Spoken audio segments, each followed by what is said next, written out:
queria fazer o merchan desse cachecol, que tem um amigo, esse cachecol maravilhoso, que é o Sidney Bruno, que é um amigo que faz. Na verdade, a mãe dele que produz, e eu queria super fazer o merchan, porque é lindo, babadeiro esse cachecol. A gente pode deixar um contato dele nos comentários, né? Ótimo. E aí, Copa das Bichas? Tá tudo bom? A gente tá aqui com o João. Você já conhece o João. A gente já gravou um vídeo com ele lá na Casa Mário de Andrade. Se você não viu esse vídeo, clica aqui. E a gente vai falar um pouquinho com o João hoje sobre bissexualidade e identidade de gênero. Eu decidi falar com o João sobre isso porque... Primeiro porque o João é amigo meu já há anos. 10 anos, né? Pouco mais, né? Segundo porque ele é ativista. Ele realmente fala sobre isso, tá acostumado a falar sobre isso. Teve um ativismo importante que ele fez no GDE, por exemplo. Explica pra gente o que foi o GDE. Antes de trabalhar no museu, onde a gente gravou outro vídeo, eu fui coordenador pedagógico de um curso de aperfeiçoamento que se chama Gênero e Diversidade na Escola. Ele existiu por 10 anos, ele foi criado pelo Haddad quando ele era ministro da Educação, e a ideia era que ele fosse uma formação de professores para a Prefeitura de São Paulo, para que esses professores lidassem com as questões de gênero, de sexualidade, de diversidade cultural e de questões étnico-raciais. E aí a gente fez o curso entre 2014 e 2016, eu fazia coordenação pedagógica e também era tutor presencial, então eu fui em 9 CELs que ficam espalhados pela cidade, nas quebradas, mas a ideia era ir mesmo nas periferias para ver como é que os professores lidam com essas questões lá, na própria história deles e também nos projetos que eles desenvolvem nessas comunidades. E aí agora saiu uma coleção de livros, que são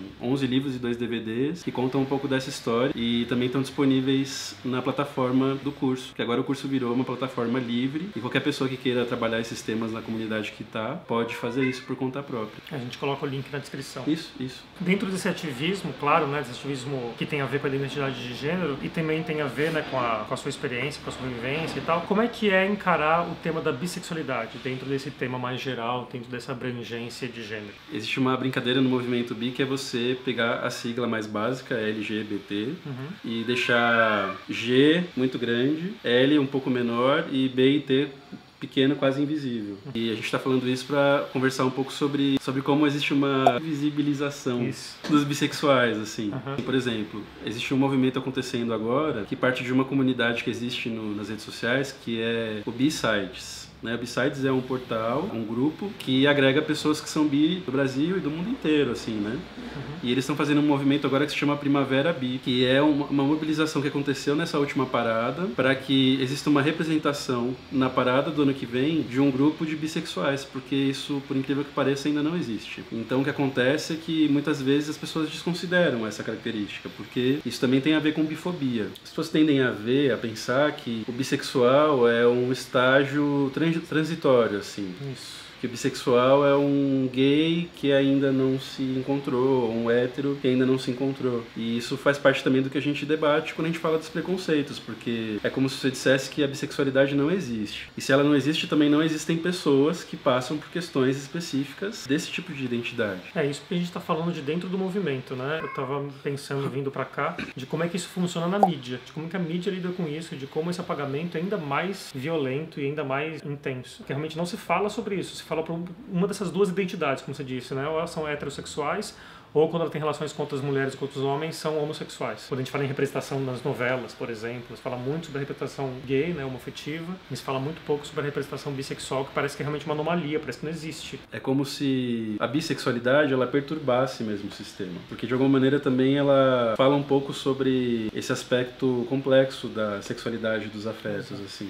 Quais são as histórias, quais são as narrativas no cinema, na literatura, na música, que tratam de personagens bi ou pansexuais? E mesmo os personagens gays que aparecem são extremamente estereotipados, né? Ainda há muito que se fazer dentro da própria militância e dentro da produção audiovisual, né? Eu vejo que, mesmo para as pessoas que trabalham com cultura, isso às vezes é um choque, assim, uma percepção nova. Além desse apagamento que a gente está falando, né, dessa coisa de ser invisível, de parecer que não existe, que outro tipo de preconceito específico existe com a bissexualidade? Existem muitas pessoas bissexuais, tanto homens como mulheres, cis ou transgênero, né? Que sofrem violência, que sofrem estupro, que sofrem assédio, por conta de se considerarem bissexuais, tanto da parte de homens como de mulheres. Numa ideia assim, então você é bi, então eu vou te mostrar o que é ser gay de verdade. Ou eu vou te mostrar o que é ser hétero de verdade. Então uma violência muito forte que existe é a violência sexual também. Tem também uma fetichização da bissexualidade, como se assim, então você é bi, então você pode fazer qualquer coisa. Você tá integralmente disponível pra tudo, assim, né? Quer fazer uma pausa aí? Nossa, mas aqui...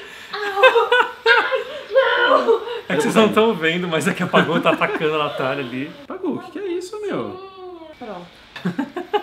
A ideia de que o bissexual é bagunça, né? Como se a gente topasse tudo o tempo todo, né? Tem gays, por exemplo, homens gays que fetichizam os homens bissexuais porque acham que porque eles também têm relações sexuais com mulheres, que eles são homens mais viris ou mais masculinos. E também tem mulheres que fantasiam que por ficarem com um homem bi, por exemplo, é como se elas estivessem fazendo alguma coisa muito poderosa porque elas conseguiram fazer com que um homem gay deixasse de ser gay, entendeu? Então tem todo um imaginário, uma hipersexualização que está muito relacionada a uma ignorância muito grande a respeito do que é a bissexualidade e de como que ela funciona. É como quando a gente fala da palavra bicha.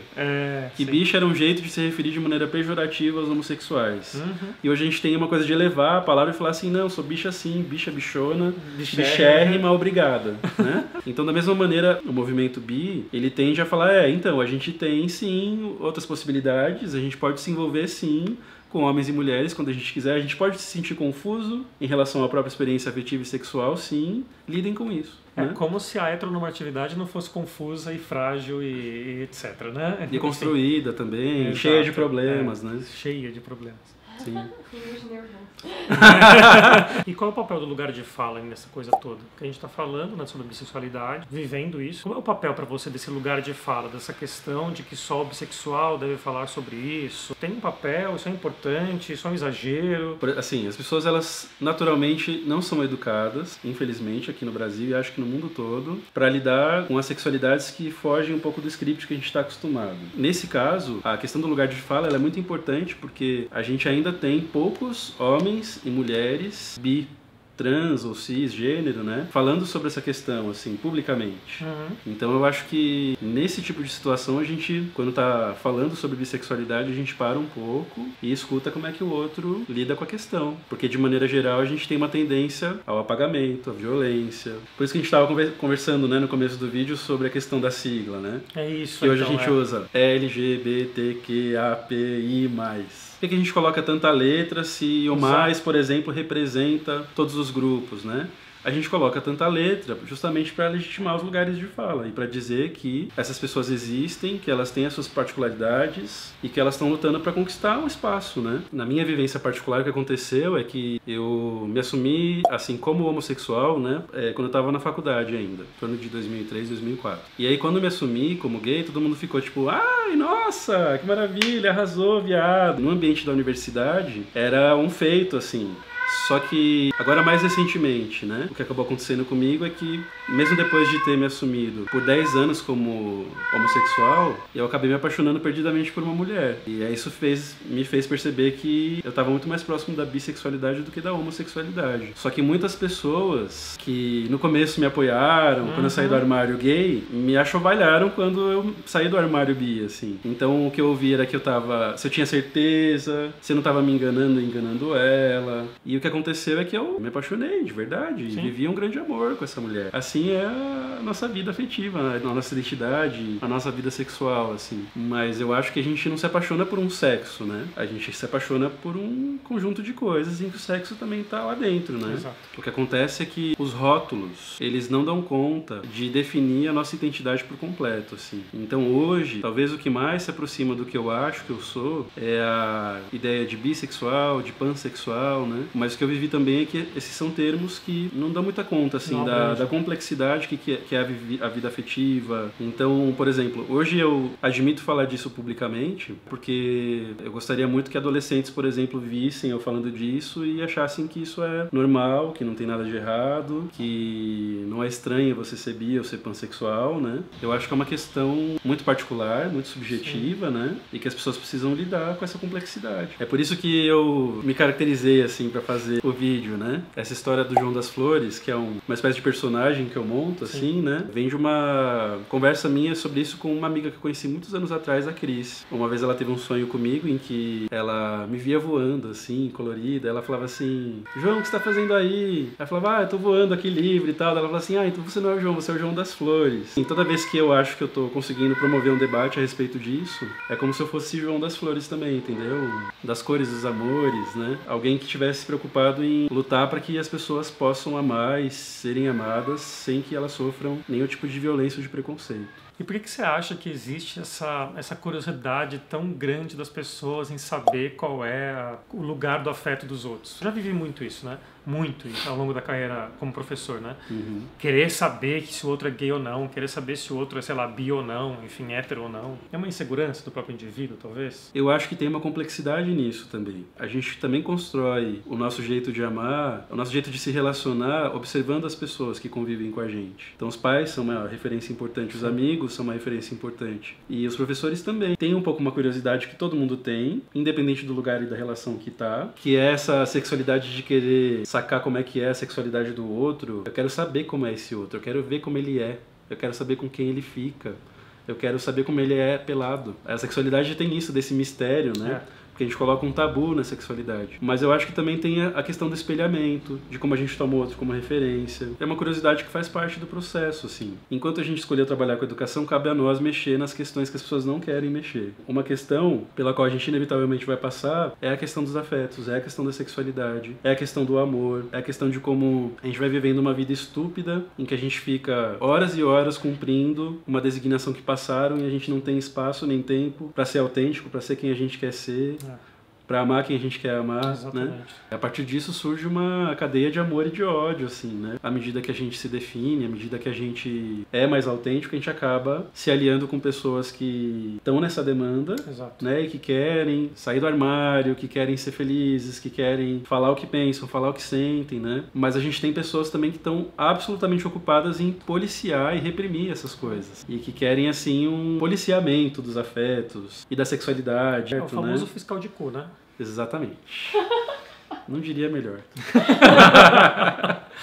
E também essa é uma reflexão que eu acho que é importante a gente fazer, né? Que as pessoas percebam as violências e que elas se posicionem a respeito da violência. Ainda que isso custe, né? Um cargo, uma impopularidade. Às vezes a gente tem que virar e falar assim, então, escuta, eu achei que foi extremamente indelicado o que você fez. Exato. E eu não vou admitir que isso seja feito de novo. Porque a minha vida particular não te diz respeito. Mas as pessoas não conseguem isso, que é a coisa mais simples, assim, né? Que é virar, falar do que sente, ser honesto, jogar limpo, colocar a carta na mesa, né? A gente tá num momento em que a gente precisa achar e criar outros canais, outros movimentos, outros espaços em que a gente fala sobre essas coisas, debate esses temas, problematiza, toca nas feridas e lida com isso. Perfeito. Esse foi o João. Siga o João nas redes sociais, siga a gente também nas redes sociais, elas vão aparecer na tela para você. E é isso que o João falou, que eu acho que é super importante, né? Realmente ampliem o debate. Compartilhe esse vídeo, se for possível. A sua experiência é muito importante, é muito válida. Compartilhe sua experiência. Deixe nos comentários o que você achou, se curtiu ou não. Se você se sentiu desconfortável, comente também, que a gente conversa, a gente troca ideia. Eu sempre respondo todos os comentários. E é isso, gente. Se amem, acho que amar é importante também, né? Sim. E o amor livre é importante, todos os amores são válidos. A gente se vê no próximo vídeo. Vou dar aqui um abraço no João, que é um abraço que eu gostaria de dar em todos vocês. Até o próximo vídeo.